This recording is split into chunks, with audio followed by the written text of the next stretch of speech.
Bonne année 2023. J'espère que vous avez bien commencé l'année avec vos amis, vos proches. Vous avez bien profité. Je vous souhaite clairement la santé, de beaux projets, de la réussite et aussi de l'argent. Avant de commencer cette vidéo, je vais vous parler un petit peu de ce qui va se passer sur la chaîne. À partir de maintenant, chaque mercredi et chaque dimanche, vous aurez une vidéo. Vous ne rêvez pas, je parle bien de 2 vidéos par semaine. Le mercredi, ce sera un rendez-vous autour des gunpla et le dimanche, ce sera un rendez-vous autour de la tech. Comme sur ma chaîne, vous aimez les deux contenus, je me suis dit ça peut être intéressant d'avoir 2 vidéos par semaine. Cependant, il y a un petit twist quand même pour les vidéos qui nécessitent plus de temps, que ce soit tech ou gunpla. Par exemple, si je dois tester un PC, faire un benchmark et tout, ça me prendra 5 jours de travail avec le montage, le test, etc. Et pour un gunpla, si je dois monter un perfect grade, vous en doutez qu'en 2 jours, plus le montage vidéo, l'édition, etc., c'est impossible. Donc quand ça sera des grosses vidéos, il n'y aura qu'une seule vidéo par semaine et je vous préviendrai directement sur mon Discord ou sur Twitter ou sur YouTube, etc. Vous l'aurez remarqué aussi sur Instagram ou TikTok, je commence à poster de plus en plus de vidéos courtes autour de la tech, des gunpla, mais aussi des figurines. Donc si vous aimez ce genre de contenu, je vous invite à me suivre sur ces réseaux. Et ce que je vous propose aujourd'hui, c'est qu'on commence la première vidéo de l'année avec une vidéo sur les gunpla.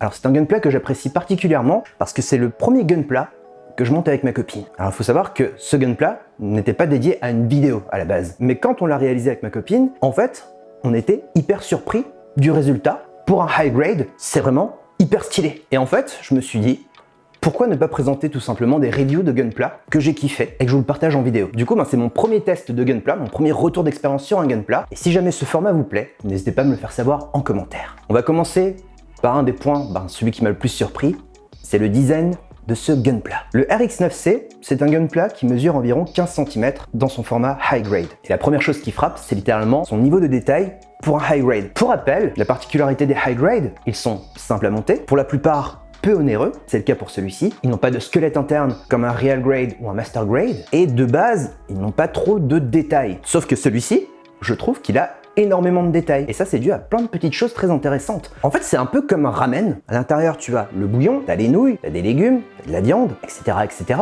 Et en fait, quand tu manges ton ramen, tu as différentes textures, différentes saveurs qui se dégagent à travers ce plat. Mais ce gunpla, c'est exactement pareil. Tu as différentes textures, tu as 2 niveaux de gris, plein de petits détails sur la partie blanche, et tu as surtout plein de pièces transparentes. En fait, ce qui fait son charme, littéralement, c'est toutes les clear parts qui sont sur ce mecha. Quand tu le poses dans un setup au soleil, les pièces sont vibrantes, ça lui donne vraiment beaucoup de caractère. Et en plus, ces clear parts, elles possèdent aussi plein de petits détails. Et ce que j'aime bien dans ce kit, c'est que, tu vois, il a quand même un rendu assez spécial. Alors, il n'a pas d'appellation de type Special Coating ou Titanium Finish ou autre, c'est juste qu'il est comme ça. C'est un kit classique, mais avec plein de clear parts. Et franchement, quand on le regarde à la fin, une fois monté, je le trouve juste sublime. Il s'intègre vraiment parfaitement sur un setup. En plus, il ne mesure que 15 cm, donc si vous n'avez pas beaucoup de place, c'est juste parfait. Que ce soit le buste, les épaules ou les jambes, tout est détaillé. Au niveau des points négatifs sur l'apparence, j'ai pas grand chose à dire. Ça reste un high grade, donc on va pas lui reprocher de ne pas avoir moins de détails qu'un real grade ou un perfect grade. Clairement, c'est un des plus détaillés que j'ai vu aujourd'hui dans ce format-là. Mais s'il fallait vraiment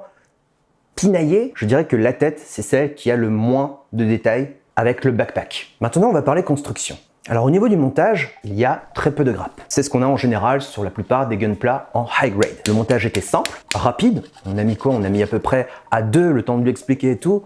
On a peut-être mis, 4 heures. Bref, on l'a monté, etc. Et on n'a pas rencontré de difficultés particulières, sauf sur une pièce. En fait, au niveau du mollet, il y a une espèce d'arc très très fin. Et quand j'ai commencé à le dégrapper et à clean la pièce avec la pince d'Espia, qui est une pince incroyable, je vous le rappelle, qui permet de clean sans laisser de traces, ou du moins minimiser les traces de découpe, la pièce s'est cassée, parce qu'elle est hyper fragile. Heureusement, j'ai réussi à fixer le problème, parce que j'ai cette fiole magique. Ça, clairement, c'est la fiole magique. C'est le truc qui peut vous sauver la vie quand vous montez un gunpla et que vous cassez une pièce. En fait, c'est une colle, une sorte de super glue spéciale qui va fondre légèrement le plastique pour réassembler les morceaux. T'en mets vraiment juste un petit peu avec le pinceau et ça fait le taf. La pièce, elle est réparée. Alors je dirais pas qu'elle est solide parce que ça reste tout de même une pièce très fragile, mais en tout cas, le problème est réglé avec cette colle. Si jamais ça vous intéresse, je vous ai mis le lien dans la description, ainsi que la pince d'Espia. Attention tout de même, si vous êtes un enfant, je vous conseille d'être accompagné avec un adulte pour utiliser cette colle, parce qu'elle est quand même, mine de rien, assez chimique, et c'est pas très cool d'avoir ça sur les doigts. Donc quand même, pensez bien à demander de l'aide à vos parents si vous utilisez cette colle. Toujours sur la construction, un autre point que j'ai remarqué, mais ça ne s'est pas passé heureusement, c'est le bouclier. Alors bouclier, y a pas de problème, il se monte très facilement, il est hyper solide et tout, mais la zone où tu fais la connexion entre le backpack et le bouclier, en fait l'espèce de tige, elle est hyper fragile. En soi, ça tient très bien, mais vous avez intérêt à connecter le backpack et le shield droit et de le retirer de manière droite. Pas trop à gauche, pas trop à droite, pas trop sur le haut, pas trop sur le bas, parce que la pièce, elle est extrêmement fine. Un autre point que j'ai remarqué quand on a monté ce gunpla, c'est l'effet de loose. Vous savez, c'est l'effet où quand vous connectez les différentes pièces et que vous essayez de l'articuler, des fois ça fait ça, et puis après ça fait ça. C'est un problème que l'on peut rencontrer de temps en temps, que ce soit dans les gunpla ou dans les plameaux, que ce soit Poképla ou Misumé ou autre. Et ça, c'est plus, je dirais, un problème d'usinage. C'est pas non-stop, bien entendu, mais ça peut arriver. Pour fixer le problème, vous pouvez utiliser du joint guard. Ce sont des petits adhésifs prédécoupés de différentes tailles que vous pouvez appliquer sur la pièce au niveau de l'articulation. Et lorsque vous assemblez les deux pièces entre elles, eh bien vous aurez plus de rigidité pour l'articulation. Ça, c'est la méthode clean quand vous avez un peu de budget. C'est pas très cher, je vous ai mis le lien dans la description. Après, il y a une autre méthode plus économique qui prend un chouïa plus de temps, mais c'est trop fois rien. C'est de prendre du scotch de masquage et de prédécouper vous-même les bandes et de l'appliquer directement sur les zones d'articulation. Et en fait, nous, on a rencontré un souci au niveau du bassin. Il y avait littéralement une pièce qui ne voulait pas rester dans sa zone et elle tombait constamment. Et ce qu'on a fait, en fait, c'est qu'on a pris du joint guard, on a enveloppé la zone à connecter, on l'a fixé sur la pièce et le problème est résolu. Définitivement, les kits high grade de manière générale, ce sont des kits très simples à monter. Celui-ci, je vous le conseille vraiment, il n'est pas très dur à monter. Il y a peut-être la partie clear part qui va vous faire un petit peu peur parce que quand on dégrappe, ça fait beaucoup de bruit.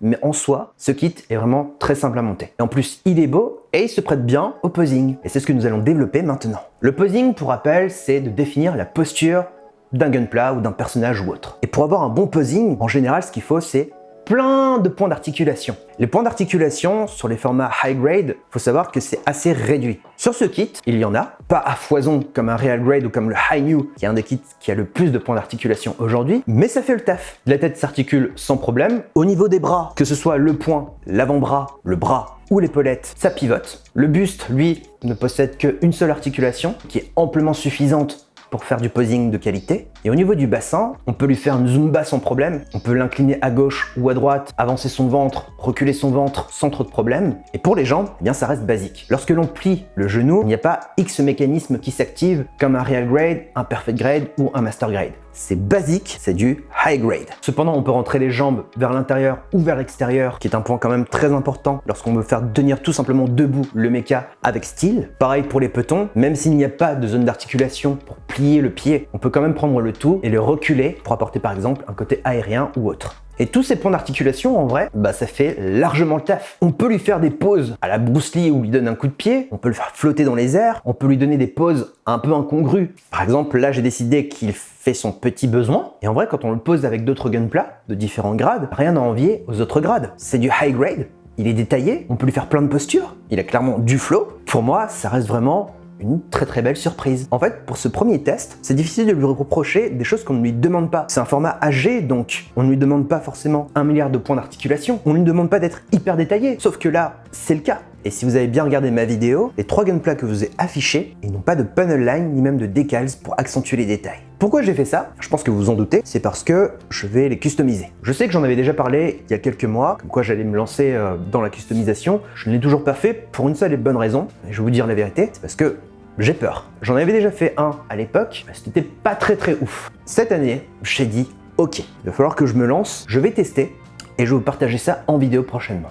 Cette année, c'est vraiment l'année des défis sur les gunpla. Et vous le savez, un de mes objectifs, c'est de faire la propagande des gunpla en France. Bon, je commence à partir un peu partout, mais tout ça pour vous dire que pour environ une trentaine d'euros, vous avez ici un gunpla qui est beau, rapide et facile à monter, et qui propose des bonnes articulations pour faire des choses assez stylées au niveau posing. Je vous ai mis le lien dans la description. N'oubliez pas que si jamais vous souhaitez avoir des réductions, vous avez toujours le code CHACHACHA qui vous offre moins 5% sur la boutique Rise of Gunpla. J'espère que ce premier test, ce premier retour d'expérience sur un gunpla vous aura plu. N'hésitez pas aussi à me dire si vous avez aimé ce genre de présentation. Si jamais vous souhaitez en avoir beaucoup plus, n'hésitez pas à me le faire savoir en commentaire. N'oubliez pas de laisser un petit pouce en l'air pour m'épauler. C'est gratuit et ça aide au référencement de la vidéo. Ce dimanche, on se retrouve pour une nouvelle vidéo de tech. Sur ce, je vous dis à très bientôt. Portez-vous bien. C'était le Capitaine Gros Chat. Bisous.